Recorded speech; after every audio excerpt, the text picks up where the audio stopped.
Olá pessoal, bem-vindos. Fernando Mânica quem fala, nossa quarta aula da disciplina Governança, Risco e Compliance. Vamos falar hoje sobre gestão de riscos. Eu gostaria antes de começar a aula de gestão de riscos, especificamente, apresentar aqui para vocês, é mais fácil na minha casa, alguns livros que a gente indicou que estão escaneados, estão lançados para vocês no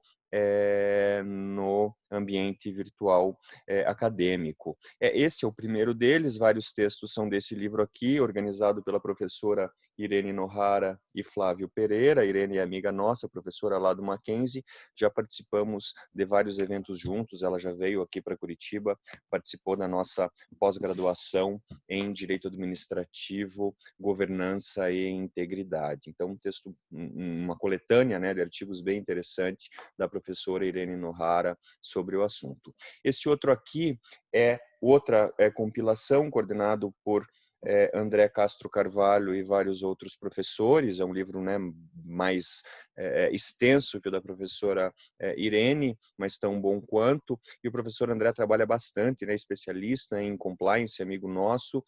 Até me chamou a atenção esses dias, conversei com ele. Ele foi dar um curso, né, sobre compliance nas Maldivas. Eu achei que era brincadeira dele, pôs umas fotos lá, mas a verdade é essa, ele tem uma atuação bem interessante em compliance, em treinamento, especialmente nessa área, e tem viajado o Brasil e o mundo para tratar desse assunto.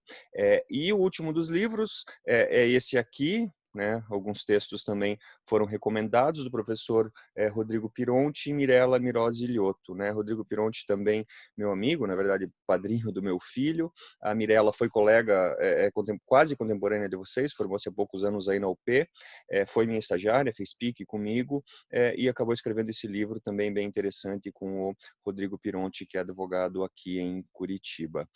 E falando em PIC, falando em escrever, pessoal, gostaria de fazer uma divulgação.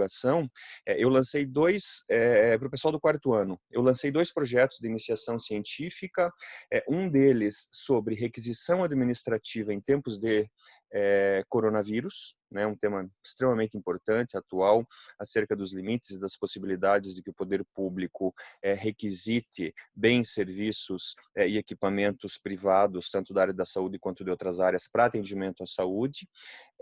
E o outro projeto de iniciação científica é sobre acordos de não persecução civil, né? Uma novidade aí recentíssimo de dezembro do ano passado, o tal do pacote anticrime instituiu o acordo de não persecução criminal e acordo de não persecução civil lá na lei, alterando a lei de improbidade administrativa. Então a gente vai fazer um paralelo, vai estudar o acordo de não persecução civil e tem alguma relação, lógico, com a nossa disciplina, com os acordos de leniência, acordos de colaboração premiada e assim por diante. Fica a dica para vocês, eu acho que nas próximas semanas isso vai ser divulgado, eu já protocolei, está tudo direitinho, requisição administrativa em tempos de Covid-19 e acordo de não persecução civil. São os temas aí dos meus projetos de iniciação científica. E terminando essa introdução, que eu acho que é extremamente importante, às vezes mais rica em alguns pontos do que a disciplina em si,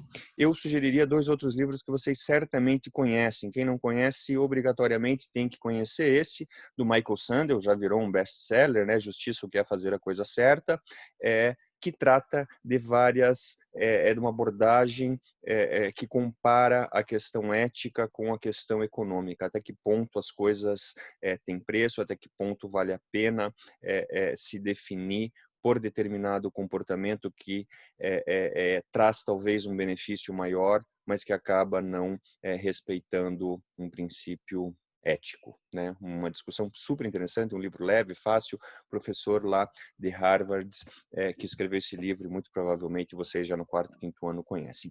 Esse o segundo livro e último menos conhecido, ele também tem lá suas quantas aulas tem? 1.200 páginas mais ou menos. Ele se chama Antifrágil. O nome do autor é o Nassim Taleb. Eu sigo ele no Twitter, ele é bem ativo no Twitter, ele escreveu sobre a crise de 2008, prevendo que ela pudesse acontecer, e esse livro ele pode ser útil para todos nós na vida pessoal, nas questões econômicas, acadêmicas, profissionais, amorosas, de saúde, enfim.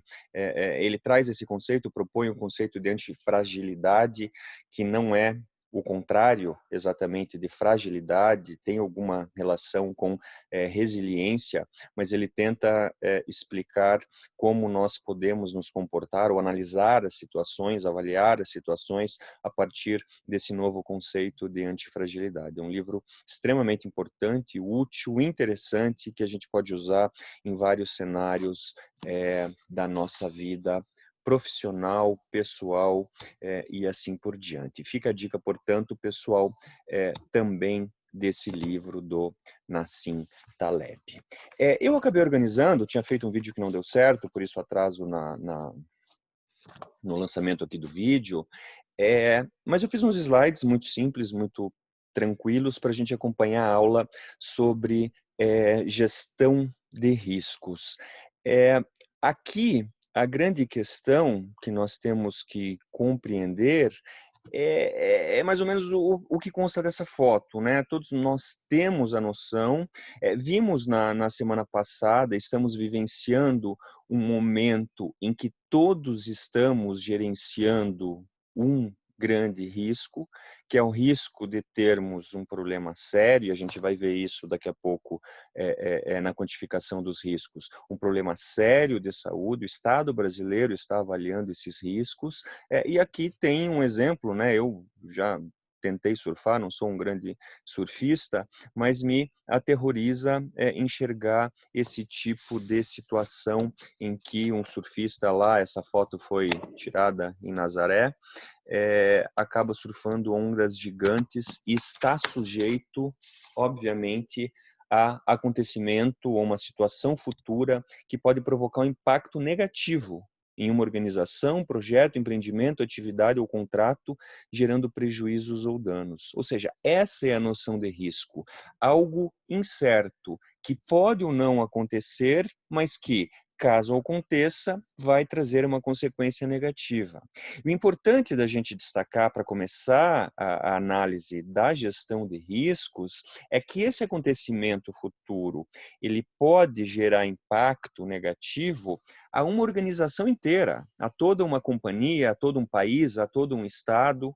Pode gerar um impacto negativo apenas a um projeto específico, a uma situação, um empreendimento ou até mesmo um contrato. A gente vai ver como é tratado o tema na lei das estatais. Então, gestão de risco, ele traz essa noção de incerteza e é uma ideia que pode ser aplicada a diversos cenários, a diversos contextos, tanto no âmbito macro quanto no âmbito micro. Esse é o primeiro, a primeira questão que a gente tem que ter em conta.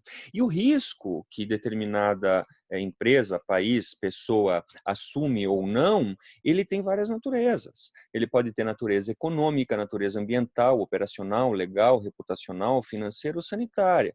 Ou seja, existe risco econômico na nossa atuação, na atuação de uma empresa, quando ela celebra um contrato, vai importar peças para montar computadores que serão vendidos ou para o poder público ou para uma outra empresa privada com quem ela celebrou o contrato. Lógico, há o risco cambial, né? É uma empresa que há 3 meses, ou lá no final do ano passado, quando o atual presidente foi eleito, celebrou um contrato e ainda está tendo que importar ou pagar peças em dólar para entregar o seu produto, certamente lá atrás ela fez uma avaliação do risco e espero que ela tenha mitigado esse risco para que não esteja pagando, ao invés de 3 e tanto, 5 e muito, como hoje isso tem acontecido. Então, o risco econômico ele existe, o risco é ambiental. Determinado trabalho depende de que as condições ambientais estejam de determinada situação.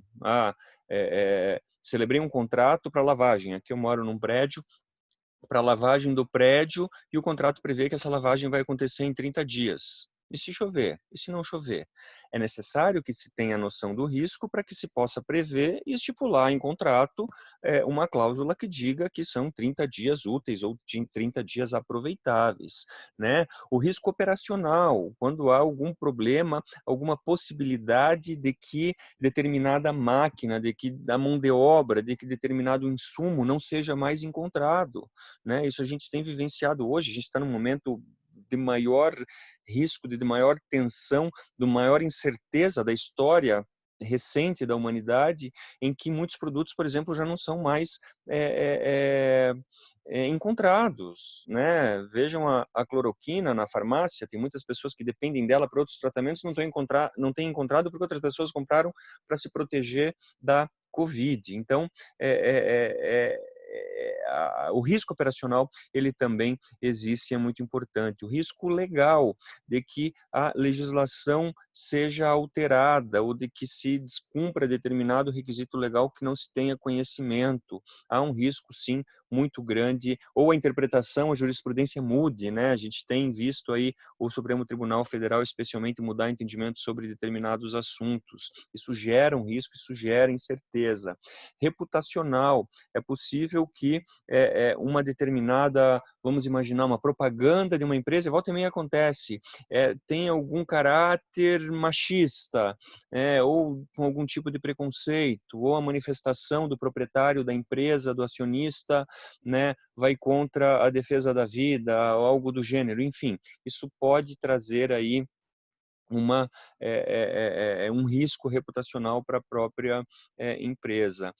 Um risco financeiro de que haja algum dano à própria empresa em virtude de, por exemplo, um produto que acabou não sendo lançado, houve investimento e não foi vendido, e o risco sanitário. Eu acabei inserindo esse risco sanitário, fiz rapidamente esses slides aqui, porque é o que a gente está vivendo, né? Ninguém imaginava que a saúde pública, a saúde coletiva fosse interferir de modo tão intenso em absolutamente tudo, todas as esferas da nossa vida. Então, o risco que as empresas, as pessoas, as organizações, os estados enfrentam, eles têm várias origens e várias repercussões, né? Aqui a gente tentou falar da natureza enquanto origem, mas ele repercute também, como a gente vai ver, em várias esferas. E essa repercussão em primeiro lugar, e acaba todo resultado negativo ou consequência negativa acaba tendo, né, esse peso, ele acaba recaindo sobre o dinheiro, né, sobre o lucro, sobre os valores que aquela empresa, que aquela instituição tem ou busca encontrar. Além disso, as consequências podem ser negativas para a imagem, para a clientela, para os colaboradores, para os fornecedores, para o poder público, para o meio ambiente, enfim, um evento não previsto ou não mitigado, né, um risco assumido e que efetivamente ocorre pode trazer danos de várias montas e eles, logicamente, como a gente está vendo aqui, podem ser cumulados, né, um único evento pode trazer danos em todas essas esferas aqui que a gente está vendo. E por que, então, gerenciar riscos? Bom, Mike, gerenciar risco para evitar que haja perda de dinheiro, dano à imagem, né, perda de clientes, problemas com colaboradores, fornecedores, poder público e prejuízo ao meio ambiente, lógico, para diminuir, portanto, a incerteza de que eventualmente haja dano a qualquer dessas esferas. E, além disso, para facilitar com que o objetivo, a missão daquela organização seja alcançado de forma mais efetiva, mais eficiente possível. E aqui a gente tem um gancho, né? Vai ter uma atividadezinha bem simples para vocês fazerem na aula que vem, entre a noção de gestão de riscos e de governança corporativa. Mas por que gerenciar riscos? Óbvio, para proteger tudo aquilo que a gente já viu e para fazer com que a organização, a empresa, enfim, alcance a sua missão, o seu objetivo. Em última instância, para evitar, né, que aconteça, né, voltando ao nosso primeiro slide, que aconteça isso que aconteceu nesse caso aqui, né, de uma onda gigante em que o surfista ali não teve êxito, né, espero que ele tenha medido os riscos, espero que tenha dado tudo certo, foi uma foto que eu não encontrei a legenda e a imagem para ver o que aconteceu com ele. Mas vamos lá, então. Entendemos o que é risco. Entendemos por que é importante gerenciar os riscos ou conhecer os riscos em relação ao que eles podem causar para uma determinada organização. Mas o que é, então, gestão de riscos? E aqui a gente passa a tratar, pessoal, eu tentei fazer, e o meu grande desafio nessa aula foi fazer algo simples, didático, sem com que eu traga mais confusão do que do que mais confusão do que capacidade de fazê-los entender. Então, alguns conceitos, eles são muito similares, são novos, fogem da área jurídica e acabam se sobrepondo de certa forma. Portanto, vamos seguir agora tratando desses conceitos com exemplos e com ilustrações. Gestão de riscos, o que significa? Essa é uma definição normativa, tá? É de uma instrução normativa do Ministério do Planejamento, Desenvolvimento e Gestão, que diz lá: processo para identificar, avaliar, tratar, administrar e controlar potenciais eventos ou situações para fornecer razoável certeza quanto ao alcance dos objetivos da organização. Vejam que bacana, é um conceito preciso, que retoma aquilo que a gente tinha dito sobre risco, e tem aí o processo, né, de identificação, avaliação, tratamento, administração e controle de eventuais riscos, ou seja, eventos que podem trazer alguma incerteza, alguma consequência negativa para a organização. Essa é uma instrução normativa que trata da contratação de serviços pela administração pública federal. A gente vai falar dela mais um pouco, mas é um dos dispositivos normativos, encontra-se lá também na pasta legislação, na pasta leis para que vocês conheçam essa instrução normativa a qual nós vamos nos referir mais adiante. Portanto, os próximos slides, eles se referem exatamente a isso, né? Como identificar, como avaliar, como tratar, como administrar e controlar potenciais eventos futuros, potenciais riscos para uma organização, para um projeto, para uma situação, para um empreendimento ou para um contrato.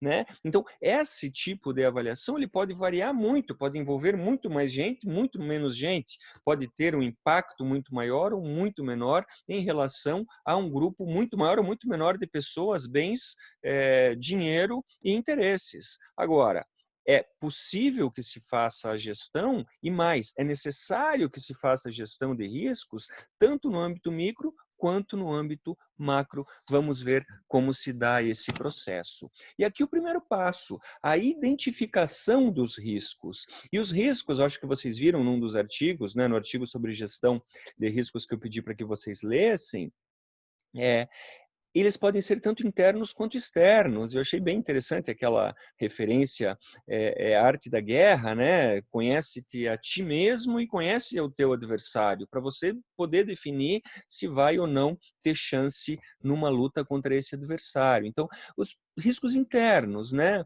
Aqueles que eu acabei de mencionar, operacionais, financeiros, tecnológicos, ambientais, trabalhistas, de conformidade, ou seja, o que evento futuro pode acontecer e pode gerar impacto na minha operação, no meu financeiro, na minha tecnologia, no meu operacional, no meu pessoal, no meu sistema ou programa de integridade. Isso tudo, essa identificação, ela é feita como? Conversando com as pessoas, a partir de entrevistas, de contato com todos aqueles que, tanto interno quanto externamente, estão na operação, estão de algum modo vinculados à organização. Já dando um spoiler aí das próximas aulas, eu acho que eu disse na primeira aula, eu sou professor, sou procurador do Estado do Paraná e sou sócio de uma empresa de consultoria em parcerias. E lá no Estado, vocês sabem que o Estado está implantando o programa de compliance. E a primeira fase da implantação do compliance do Estado do Paraná, em cada órgão, em cada secretaria, e a PGE é tida como uma secretaria de Estado, tem status de secretaria, está sendo a análise de riscos. E para isso, há um grupo de pessoas que está entrevistando todos os procuradores, todos os servidores, todos aqueles que têm alguma relação com a procuradoria, para a partir daí criar-se um programa de compliance. Então, sim, os riscos internos são definidos e delimitados a partir do contato com todas as pessoas envolvidas. E o mesmo acontece com os riscos externos, ou seja, os riscos externos podem ter natureza econômica, sanitária, legal, ambiental, elas são identificadas num primeiro momento a partir da comunicação, da conversa, entrevista com as pessoas envolvidas, especialmente, não apenas, mas especialmente aqueles que estão lá na ponta da operação. O primeiro passo, portanto, da gestão de riscos é a identificação tanto dos riscos internos quanto dos riscos externos. E aqui vem uma segunda etapa, que é a avaliação. Identificação, depois a avaliação. Aqui eu peguei do meu amigo e compadre Rodrigo um diagrama de cálculo de risco. E aqui eu falei que alguns conceitos são importantes que nós conheçamos, e esse conceito é um conceito interessante. Por quê? Porque muitas pessoas acabam confundindo uma questão operacional aqui, tecnológica. Acabam confundindo os conceitos de matriz de risco, de mapa de risco e de cálculo de risco. Aqui nós estamos diante da avaliação, ou seja, do cálculo de qual é o risco que determinado evento que pode futuramente acontecer vai trazer para a organização. E essa avaliação, ela envolve dois fatores, dois vetores. O impacto. Qual é o impacto que determinado evento, caso acontecendo, pode trazer para a organização? E esse impacto, e eu também adoto aqui, as 5 classificações, né? Muito baixo, baixo, médio, alto e muito alto. O impacto que determinado evento pode trazer. Segundo, o segundo vetor, probabilidade. Qual a probabilidade que esse evento ocorra? Também, muito baixo, baixo, médio, alto e muito alto. E como vocês podem ver aqui nesse diagrama, a gente pode chegar aí a um resultado que pode ser ou azulzinho ou o amarelo, meio marrom, com o marrom um pouquinho mais escuro e o vermelho. Ou seja, quando o risco é extremo, é médio, é alto ou é baixo. A partir da identificação da probabilidade e do impacto que determinado evento pode trazer, a entidade, a organização vai tomar as providências que a gente vai ver daqui a pouco. Então, pense na hipótese. Avaliação de risco do coronavírus, né, da Covid-19. Qual que é a probabilidade de que uma pessoa, ou de que você tenha, contamine-se, seja contaminada pelo coronavírus? Claro que isso é necessário conhecimento da área específica, né, de epidemiologia, para que se faça isso. São pessoas que normalmente que fazem avaliação de risco, são aquelas que são treinadas para isso e conhecem a realidade em que estão inseridas, mas é possível dizer, pessoal, sem muita dificuldade de errar, que a probabilidade é, no mínimo, alta, né? Média ou alta. Eu diria muito alta. Se eu for fazer uma análise de risco, a probabilidade de que nos próximos ano ou 2 anos, cada um de nós ou eu contraia o coronavírus é muito alta, né? E qual é o impacto de contração? Pensem aí vocês em que setor vocês, em que faixa vocês se colocam de probabilidade. Em relação ao impacto, qual que é o impacto que essa doença pode trazer a mim e a vocês? Bom, se for hoje o impacto médio, né? Temos aí 20, 30 anos por aí, mais ou menos. Se alguém fosse mais velho, seria alto para muito alto. Agora, ele é médio, talvez para mim daqui a um mês seja muito alto, se eventualmente não tivermos leitos disponíveis aí para atendimento. Esse é o grande medo, né, que o sistema de saúde tem hoje. E daqui a alguns meses, quando tivermos a vacina, a maior parte da população aí já curada e mais informações sobre a doença, talvez esse impacto seja muito baixo. Então, vejam que para uma contratação, para a realização do estágio, para a celebração, para a realização de um trabalho, para a produção de determinado bem, todos os projetos, as atividades, as organizações, os eventos, os empreendimentos geram uma análise de impacto e probabilidade de que algo aconteça e venha trazer algum resultado negativo. Essa é a avaliação. O segundo passo, portanto, pessoal, já estou trocando esse slide para que vocês vejam, da avaliação, o segundo passo, portanto, do processo de gestão de riscos. E depois a gente chega no tratamento. Verificou-se aqui, identificou-se quais são os riscos. Em relação a cada um dos riscos, faz-se avaliação de probabilidade que ele aconteça e de impacto que ele pode trazer para a sua organização, para o seu projeto. Depois disso, o tratamento, o que significa? Bom, dependendo do grau desse risco, se é extremo, médio, alto ou baixo, a entidade, eu e vocês, pode evitar, aceitar, transferir ou mitigar. São as 4 hipóteses que surgem da avaliação dos riscos. A primeira, evita. Né? Que eu acho que o que todos nós estamos fazendo, né? Ficando em casa. Quem está conseguindo ficar em casa isolado, evita a contaminação. Aceita. Não há problema, a probabilidade é baixa, o impacto é baixo, vou tocar minha vida, continuar trabalhando normalmente. Transfiro, né? Transferir o risco. Aqui, nesse caso do Covid, desse nosso exemplo, ele não é possível transferir o risco, né? A transferência do risco normalmente ocorre com a contratação de seguro, né? Um tema super interessante, que tem muito para crescer no Brasil, nós não somos acostumados ainda a fazermos seguro para várias hipóteses ou várias incertezas, vários eventos futuros que podem nos trazer prejuízo, nós, eu digo, pessoas, empresas e organizações, mas a transferência do risco normalmente se dá pela contratação de seguros. Ou então, mitiga, ou seja, diminui.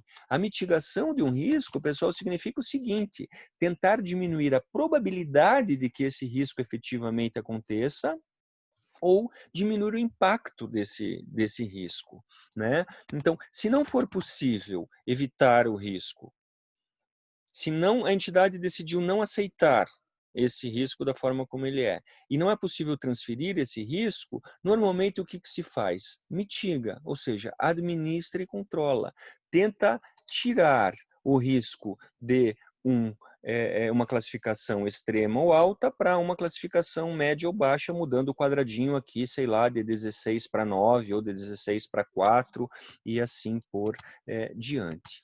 Como que se faz isso? Mitigação de risco, né? Que, em outras palavras, seria administração e controle. Aqui está um exemplo também do Rodrigo Pironti, acerca de uma matriz de risco. Então, a ideia da matriz de risco não é um mapa do risco, não é, desculpem, não é o que a gente acabou de ver sobre o diagrama da avaliação de risco, né? Isso é avaliação ou cálculo de risco. Isso é uma matriz de risco. E daqui a pouco a gente vai ver um mapa de risco ainda. Mas vai lá. Qual é a forma, qual é o modelo adotado? Olhem aqui. A descrição do fato, a causa, o evento e a consequência. Quem quiser dar um pause para ver tudo com calma pode fazer, a gente não tem tanto tempo e não é o caso. A gente pode categorizar esse risco, né? Está falando aqui em vários riscos trabalhistas. Qual é a probabilidade, qual é o impacto, qual é a classificação da probabilidade do impacto e qual é a resposta, ou seja, qual é o tratamento. Está aqui, ó, mitigar, que é administrar e controlar. Como que isso vai acontecer? Através de alguns controles, fiscalização, cumprimento da jornada de trabalho, etc. Vejam lá na descrição qual que é esse risco. E depois, quem é a pessoa responsável por isso? Então, vejam, aqui a gente tem um sistema, mais uma etapa, né, sistematizada e organizada para, diante da possibilidade de que um evento danoso aconteça, como nós vamos diminuir ou a probabilidade ou o impacto desse risco? Com a definição de controles, ou seja, um plano de ação, e uma pessoa responsável pela execução desse plano, a gente já vai ver a matriz DRACE na sequência. E normalmente se adota, o que as normas técnicas internacionais defendem ou sugerem, é que sempre, para que haja esse plano de ação, para que haja esse monitoramento, né, administração e controle do risco, seja designado um responsável, uma pessoa que vai aprovar esse plano por esse responsável, alguém que vai opinar sobre esse plano e alguém que vai ser informado a respeito da condução desse plano para evitar ou diminuir o impacto e a probabilidade desse risco. Então, quando vocês ouvirem falar da matriz de DRACE, é exatamente isso, né? A existência aí de 4 esferas ou 4 pessoas, 4 profissionais ou instâncias que vão fazer a administração e controle de determinado risco. Eu gostaria de dizer, a gente está chegando no final já, pessoal, que existe a ISO 31000, né, que é uma norma técnica que traz diretrizes gerais para o gerenciamento de risco em qualquer atividade, seja risco para a organização como um todo, seja risco para determinado projeto específico.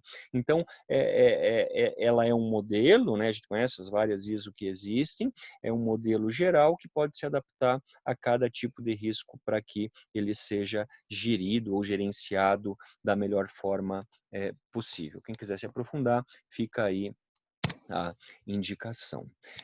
E a gente chega na parte final, pessoal, comparando ou analisando a gestão de riscos, ou análise de riscos, para e passo em confronto com o compliance. E vejam que compliance, vocês já leram um texto introdutório, mas nós ainda não aprofundamos no programa de compliance, né, nos pilares do programa de compliance que a gente vai deixar para fazer nas próximas aulas.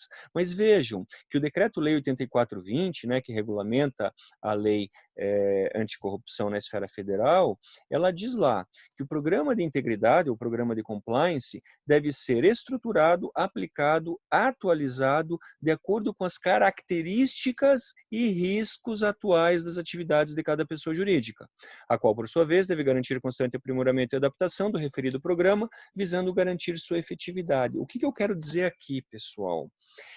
É que uma organização, quando ela contrata uma empresa, um escritório, um conjunto de pessoas, ou uma pessoa para elaborar, para implantar um programa de integridade, é pressuposto da elaboração desse programa de integridade a avaliação de riscos. Dos riscos da própria organização, conforme o ambiente onde ela atua, o cenário onde ela atua, a atividade que ela desempenha, a situação econômica, política, social, ambiental na qual ela se insere, é necessário que haja a análise de risco, a avaliação de risco organizacional. E, além disso, a estruturação de um programa de compliance, e fica claro com o que eu disse lá no início da nossa aula, ela depende também de uma compreensão muito clara pela organização, seja ela uma empresa, seja ela uma entidade do terceiro setor ou o próprio poder público, de qual é o seu objetivo, qual é a sua missão, para, a partir daí, da definição dos riscos e da definição da missão, dos objetivos da organização, é que se possa construir o seu programa de integridade, o seu programa de compliance. Portanto, essa avaliação, o próprio decreto deixa isso claro, como eu estou ilustrando aqui para vocês, deve ser feita antes da implantação do programa de compliance. Artigo 41, decreto 8420 está lá para vocês disponível também.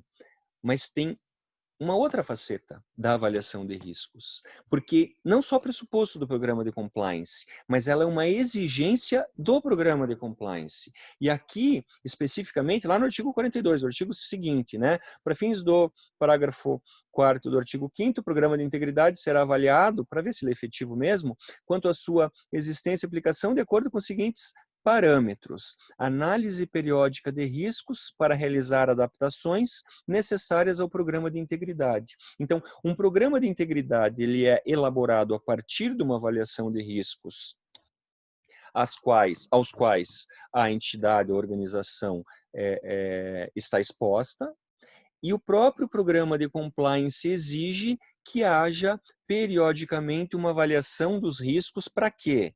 para que o próprio programa de compliance seja eventualmente atualizado. E esses riscos aqui tratados são especificamente ou especialmente os riscos de compliance, ou seja, os riscos a que toda aquela estrutura, todo aquele sistema criado para entidade ou empresa, organização estar em conformidade, possam ser desrespeitados. Então, terminando esse raciocínio, a análise de riscos, ela é pressuposto da estruturação do programa e é necessária, é um dos pilares, como a gente costuma dizer, para que o programa de compliance seja efetivo, né, como exige o decreto 8420 como condição para diminuição de pena em caso de eventual infração.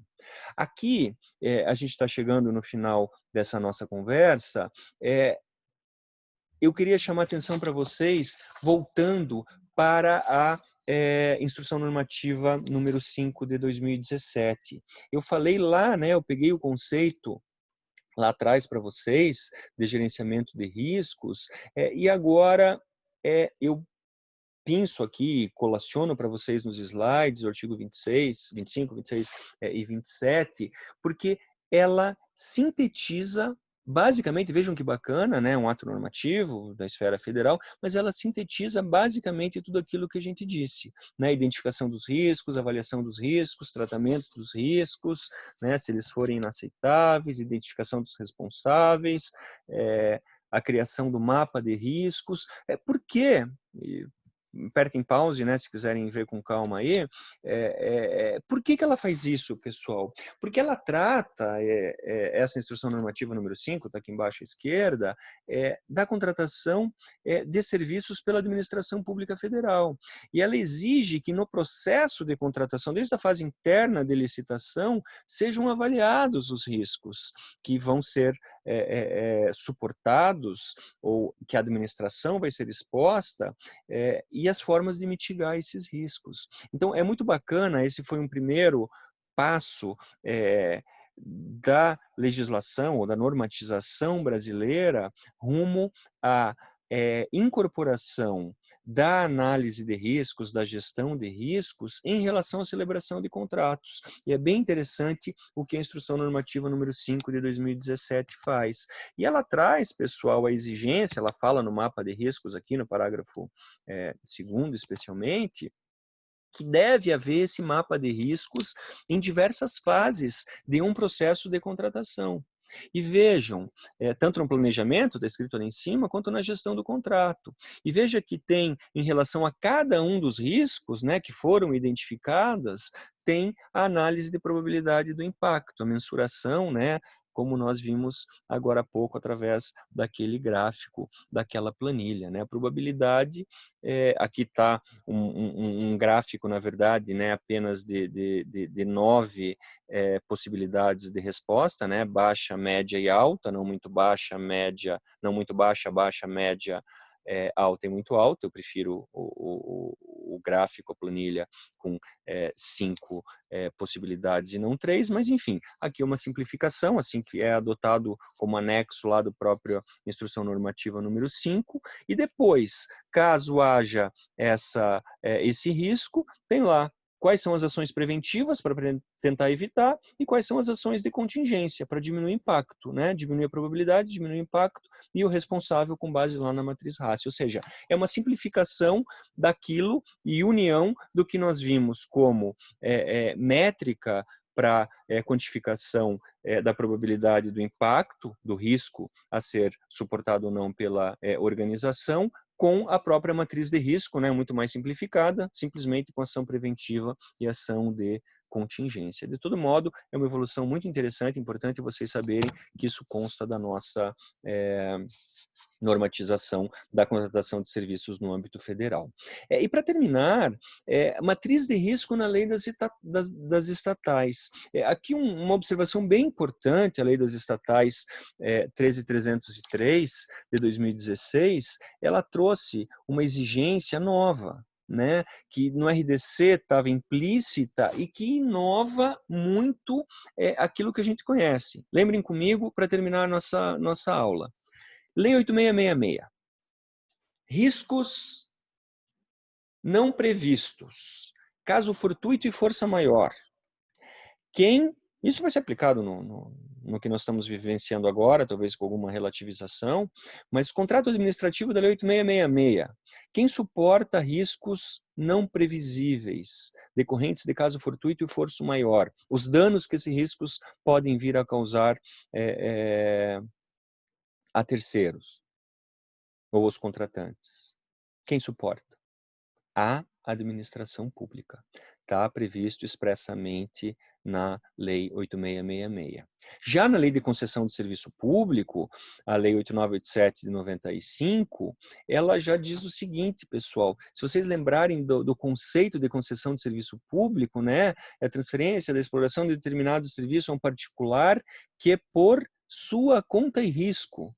Por sua conta e risco. Então, a ideia é exatamente o contrário do 8666, é de que o particular que explora determinado serviço público, ele assume todos os riscos daquela exploração. A gente sabe que a interpretação ela é dada com base na própria 8666, e não é bem isso que acontece, mas temos duas formas bem distintas de tratamento dos riscos na 8666 e na 8987, que é a Lei de Concessão de Serviço Público. Agora, vem a Lei das Estatais e diz, olha, todo o contrato de obras ou serviços, né, pelas estatais tem que observar a matriz de risco, que é uma cláusula contratual definidora de riscos e responsabilidades entre as partes e caracterizadora do equilíbrio econômico-financeiro inicial do contrato, em termos de ônus financeiro decorrente de eventos prevenientes à contratação, contendo no mínimo as seguintes informações. E aí vocês veem depois com calma quais são essas informações. Mas o que eu quero dizer para vocês